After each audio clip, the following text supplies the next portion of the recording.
भाजपाची विधान परिषद निवडणुकीसाठी यादी जाहीर. राज्यातील विधान परिषद निवडणुकीसाठी भाजपाने उमेदवारांची यादी जाहीर केली असून कोपरगाव येथील विवेक कोल्हे यांना उमेदवारी देण्यात आली आहे. त्यांच्या उमेदवारीची घोषणा होताच कोपरगावात उत्साहाचे वातावरण निर्माण झाले. विवेक कोल्हे यांना उमेदवारी मिळाल्याने त्यांच्या समर्थकांनी आनंद व्यक्त करत शहरात जल्लोष साजरा केला. फटाक्यांची आतिषबाजी करत तसेच पेढे वाटून कार्यकर्त्यांनी आपल्या नेत्याच्या उमेदवारीचा आनंद व्यक्त केला. गेल्या अनेक वर्षांपासून पक्षासाठी काम करणाऱ्या कार्यकर्त्यांना संधी देण्याच्या भूमिकेतून भाजपाने हा निर्णय घेतल्याचे मानले जात असून स्थानिक पातळीवर याचे स्वागत होत आहे.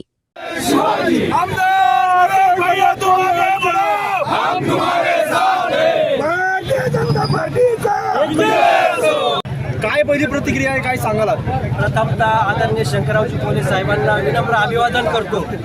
देशाचे पंतप्रधान मोदी साहेब, शहासाहेब, त्याचप्रमाणे भारतीय जनता पार्टीची कोर कमिटी, महाराष्ट्राचे लाडके मुख्यमंत्री फडणवीस साहेब, गडकरी साहेब, त्याचप्रमाणे बावनकुळे साहेब, महाजन साहेब, सर्व भारतीय जनता पार्टीचे प्रदेशच्या पदाधिकाऱ्यांचे आणि कोर कमिटीचे मी विशेष अभिनंदन करतो.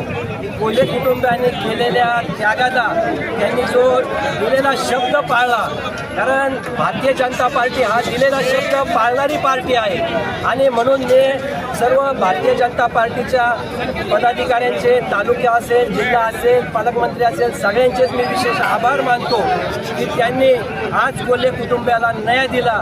त्याबद्दल सर्व नागरिकांच्या वतीने मी त्यांचे आभार मानतो आणि पुन्हा एकदा विवेक भैया कोल्हे यांना भावी वाटचाली सर्व नागरिकांच्या आणि सर्व भारतीय जनता पार्टी, शिवसेना या सर्व RPI यांच्या वतीने मी त्यांच्या भावी वाटचालीस खूप खूप शुभेच्छा देतो.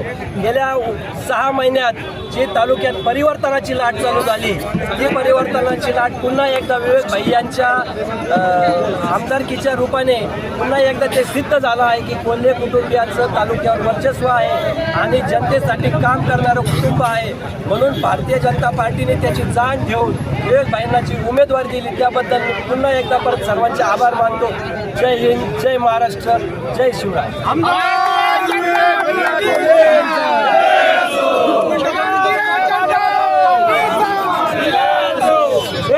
आज खऱ्या अर्थानं या कोपरगावच्या तालुक्याच्या जनतेचा अतिशय मनापासून आनंदाचा दिवस आहे. कारण गेले 7-8 महिन्यापासून आपल्या तालुक्याचं जे खंबीर नेतृत्व आहे, आदरणीय विवेक भैया कोल्हे प्रतिष्ठित होते, परंतु खऱ्या अर्थानं भारतीय जनता पार्टीच्या सर्व वरिष्ठांनी त्यांच्या कार्याची दखल घेतली आणि सगळ्यात महत्त्वाचं, जो काम करतो त्याला न्याय मिळतो. आज या कोपरगाव तालुक्याच्या जनतेला कळालेलं आहे 24 कॅरेटचं सोनं काय ही खऱ्या अर्थानं कोपरगावच्या जनतेला कळालेलं आहे. आणि आता विकास कसा असतो हे कोपरगाव तालुक्यातील जनतेला आणि शहरातील जनतेला विवेक भैयाच्या रूपानं दिसण्यात आलं. आणि या मोठ्या आनंदानं आजचा हा ट्रायलचा दिवस आहे.